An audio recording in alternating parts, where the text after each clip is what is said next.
Listening instructions. The listening test is about 30 minutes long and audio will be played once. There are 4 parts to the listening test.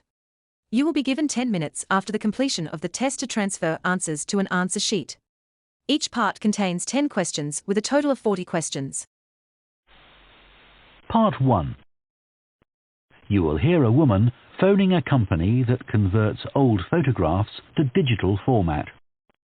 First, you have some time to look at questions 1 to 3.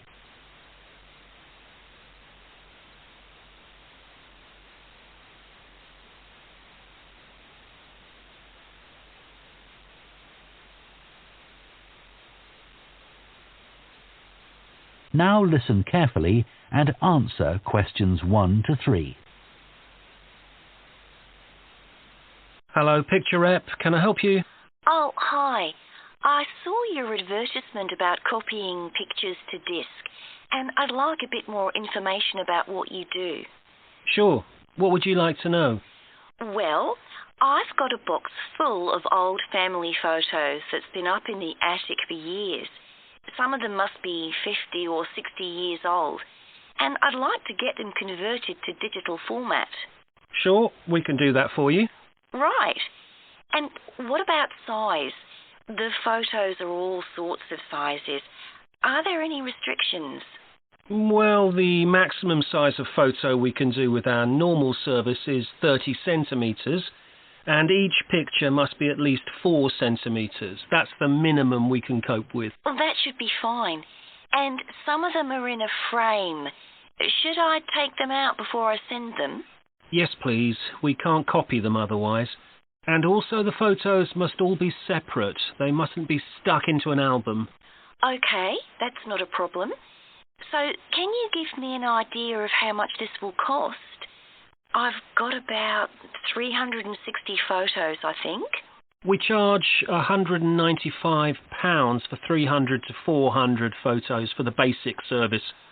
Okay, and does that include the disc? Yes, 1 disc, but you can get extra ones for £5 each. That's good. So, do I need to pay when I send you the photos? No, we won't need anything until we've actually copied the pictures. Then we'll let you know how much it is, and once we've received the payments, we'll send the parcel off to you. Right. Before you hear the rest of the conversation, you have some time to look at questions 4 to 10.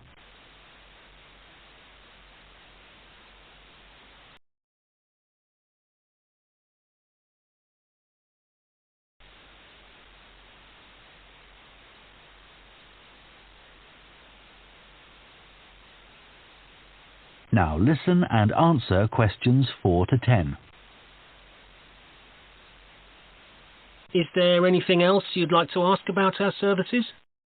Yes, I've roughly sorted out the photos into groups, according to what they're about. So, can you keep them in those groups when you copy them? Sure. We'll save each group in a different folder on the disk, and if you like, you can suggest a name for each folder. So, I could have one called Grandparents, for instance. Exactly.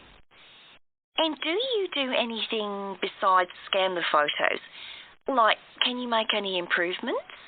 Yes, in the standard service, each photo is checked, and we can sometimes touch up the colour a bit or improve the contrast. That can make a big difference. Okay. And some of the photos are actually quite fragile. They won't get damaged in the process, will they? No, if any look particularly fragile, we'd do them by hand. We do realise how precious these old photos can be. Sure. And another thing is we can make changes to a photo if you want. So if you want to remove an object from a photo or maybe alter the background, we can do that. Really? I might be interested in that. I'll have a look through the photos and see. Oh, and talking of fixing photos, I've got a few that aren't properly in focus. Can you do anything to make that better? No, I'm afraid that's one thing we can't do. Okay. Any other information I can give you?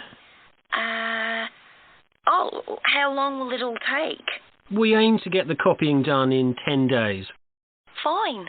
Right, well, I'll get the photos packed up in a box and post them off to you. Right. If you've got a strong cardboard box, that's best.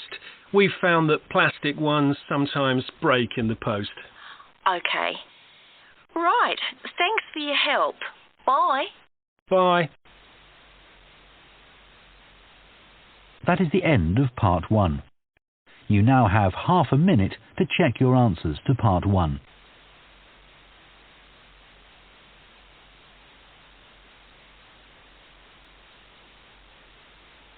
Part 2.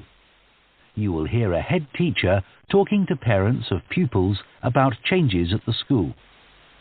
First, you have some time to look at questions 11 to 15.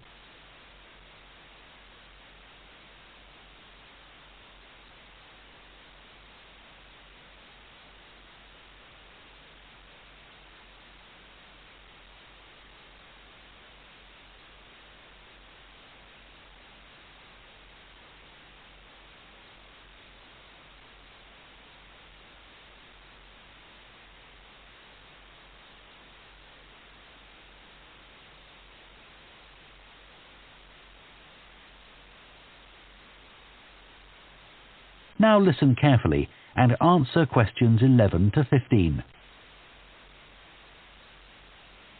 Good morning, and thank you for coming here today. I'd like to bring you up to date with changes in the school that will affect your children. As you know, the school buildings date from various times, some from the 1970s, some from the last 5 years, and of course Dartfield House is over a century old. It was commissioned by a businessman, Neville Richards, and intended as his family home, but he died before it was completed. His heir chose to sell it to the local council, who turned it into offices.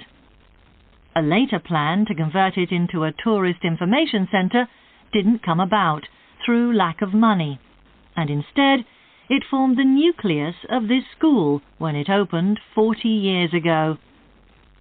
The school has grown as the local population has increased, and I can now give you some news about the lower school site, which is separated from the main site by a road. Planning permission has been granted for development of both sites.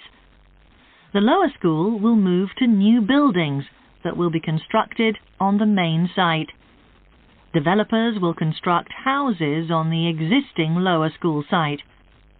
Work on the new school buildings should start within the next few months.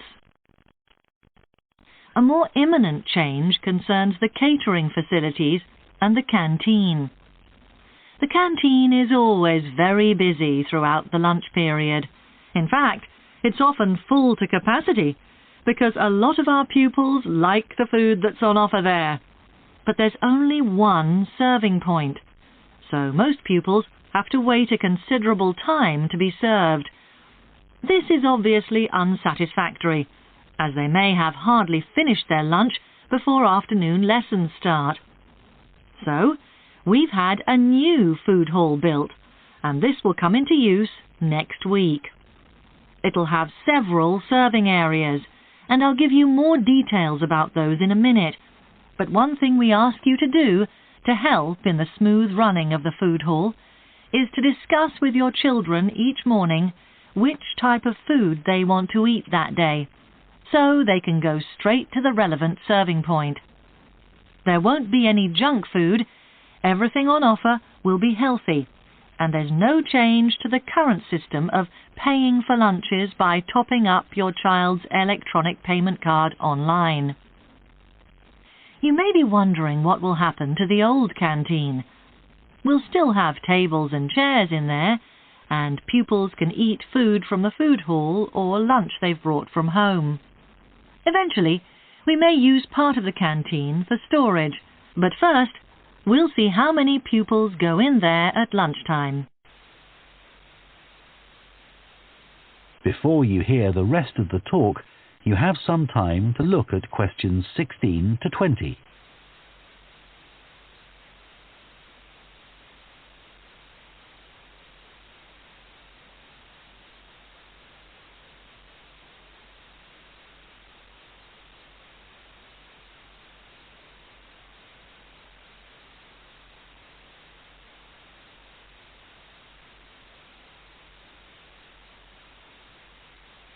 Now listen and answer questions 16 to 20.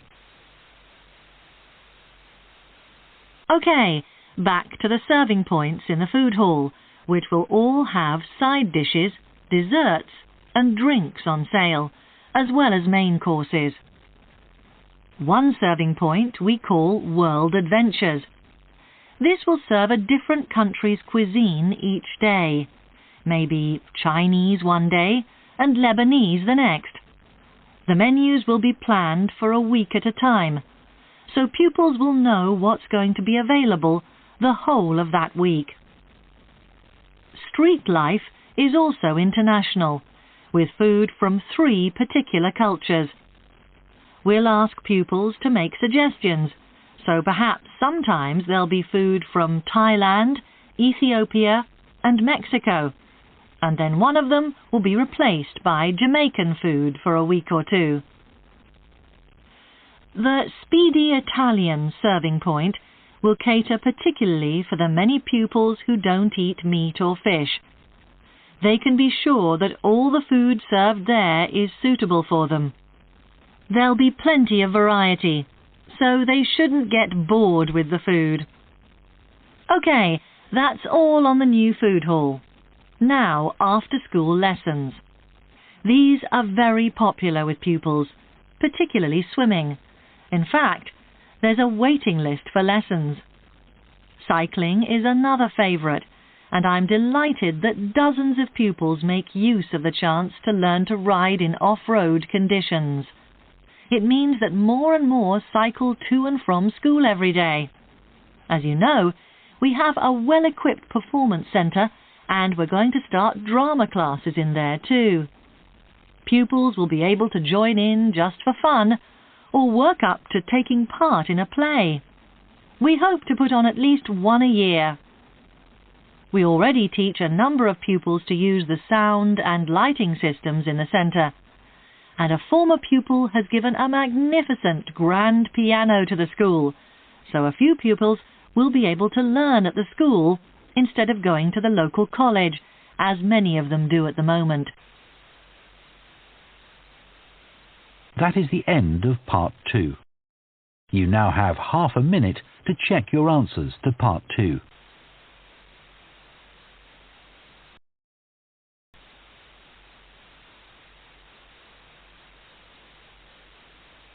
Part 3. You will hear 2 psychology students called Luke and Susie discussing their assignment on sleep and dreams. First, you have some time to look at questions 21 to 24.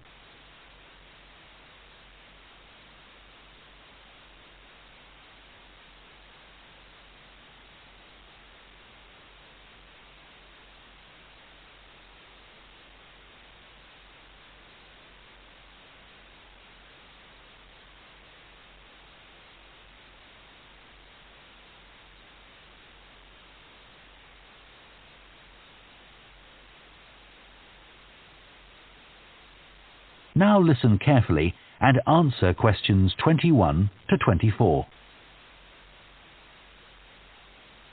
So, Luke, for our next psychology assignment, we have to do something on sleep and dreams. Right. I've just read an article suggesting why we tend to forget most of our dreams soon after we wake up. I mean, most of my dreams aren't that interesting anyway. But what it said was that if we remembered everything, we might get mixed up about what actually happened and what we dreamed. So it's a sort of protection. I hadn't heard that idea before.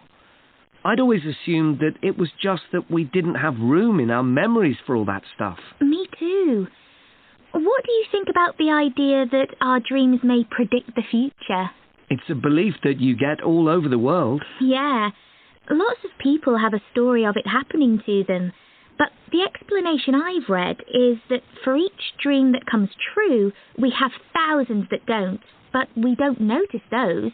We don't even remember them. We just remember the ones where something in the real world, like a view or an action, happens to trigger a dream memory. Right. So it's just a coincidence, really. Something else I read about is what they call segmented sleeping.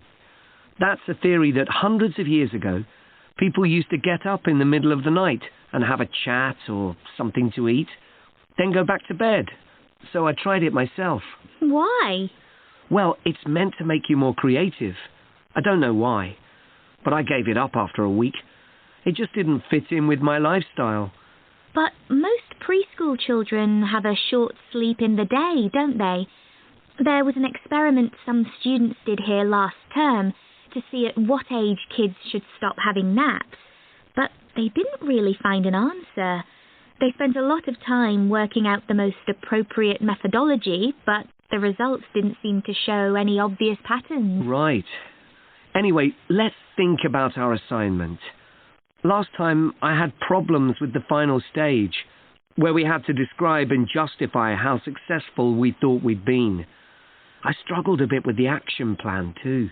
I was okay with the planning, but I got marked down for the self-assessment as well. And I had big problems with the statistical stuff. That's where I really lost marks. Right. Before you hear the rest of the discussion, you have some time to look at questions 25 to 30.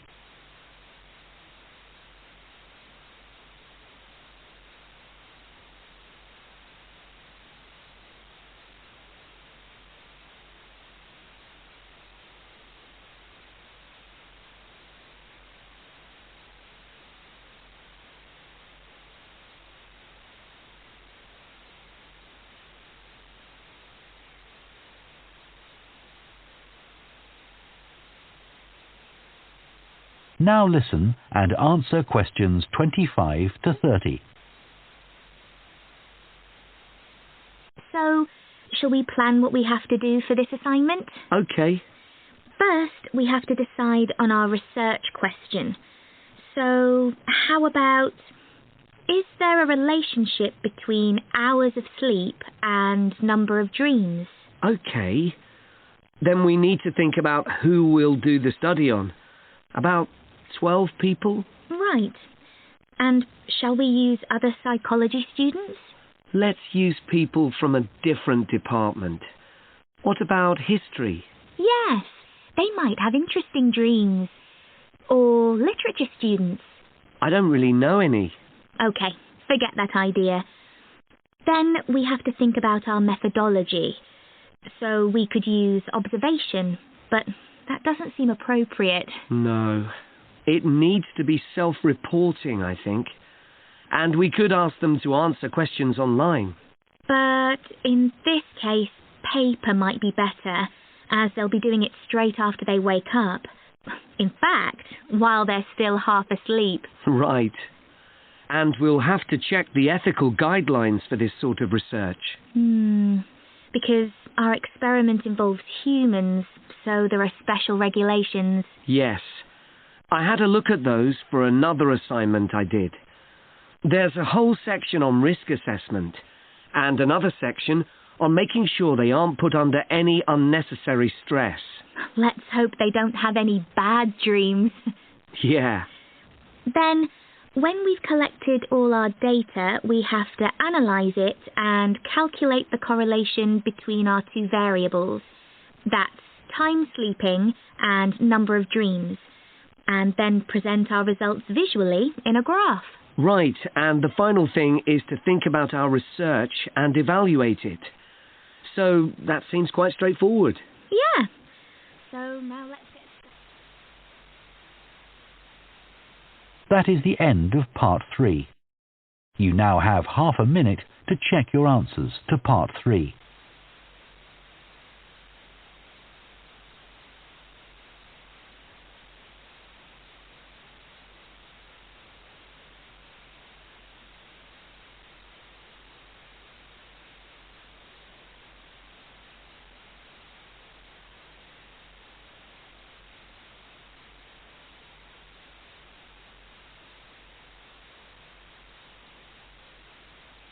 Part 4. You will hear a sports science student giving a presentation on the health benefits of dance. First, you have some time to look at questions 31 to 40.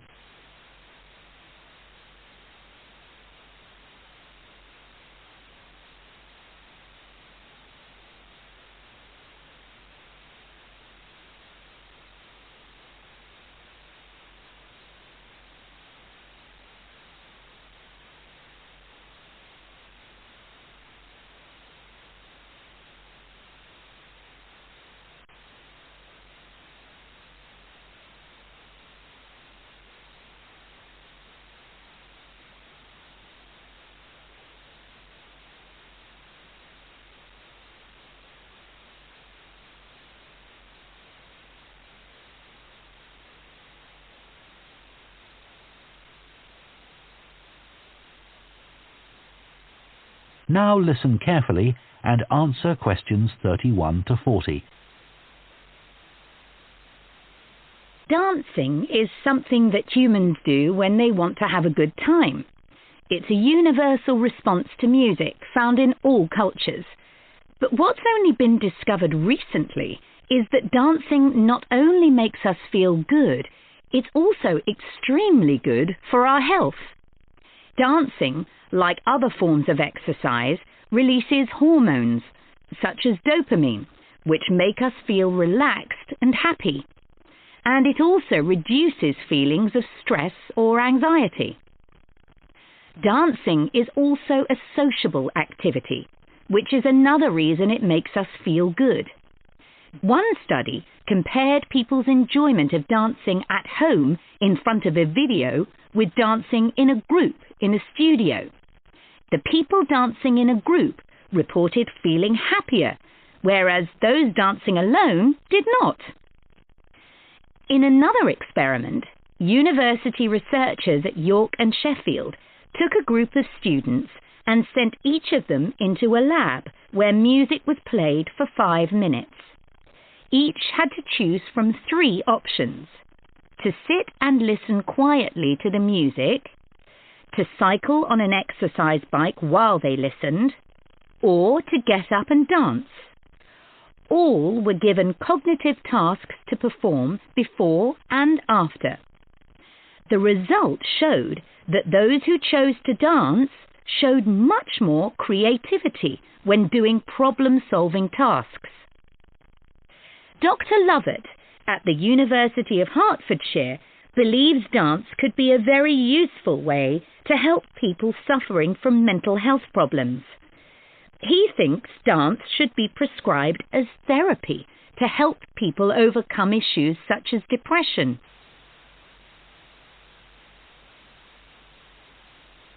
It's well established that dance is a good way of encouraging adolescent girls to take exercise. But what about older people?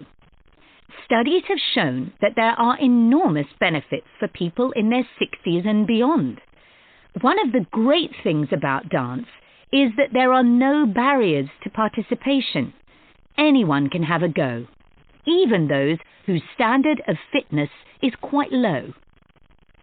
Dance can be especially beneficial for older adults who can't run or do more intense workouts, or for those who don't want to. One 2015 study found that even a gentle dance workout helps to promote a healthy heart. And there's plenty of evidence which suggests that dancing lowers the risk of falls, which could result in a broken hip, for example, by helping people to improve their balance. There are some less obvious benefits of dance for older people too. One thing I hadn't realized before researching this topic was that dance isn't just a physical challenge. It also requires a lot of concentration, because you need to remember different steps and routines.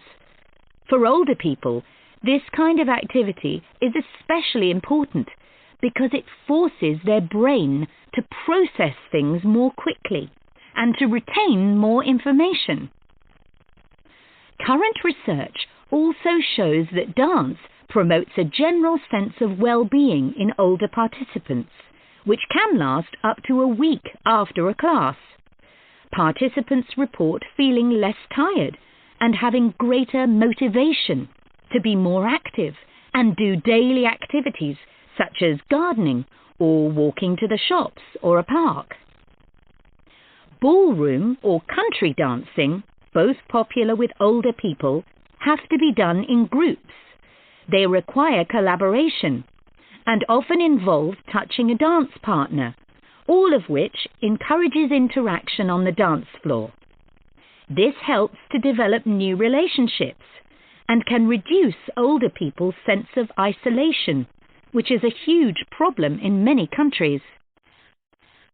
I also looked at the benefits of Zumba. 15 million people in 180 countries now regularly take a Zumba class, an aerobic workout based on Latin American dance moves. John Porcari, a professor of exercise and sports science at the University of Wisconsin, analyzed a group of women who were Zumba regulars and found that a class lasting 40 minutes burns about 370 calories. This is similar to moderately intense exercises like step aerobics or kickboxing. A study in the American Journal of Health Behavior showed that when women with obesity did Zumba 3 times a week for 16 weeks, they lost an average of 1.2 kilos and lowered their percentage of body fat by 1%. More importantly, the women enjoyed the class so much that they made it a habit and continued to attend classes at least once a week. Very unusual for an aerobic exercise program.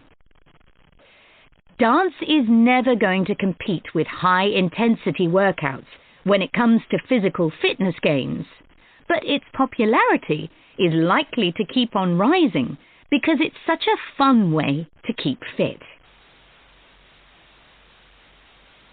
That is the end of Part 4. You now have 1 minute to check your answers to Part 4.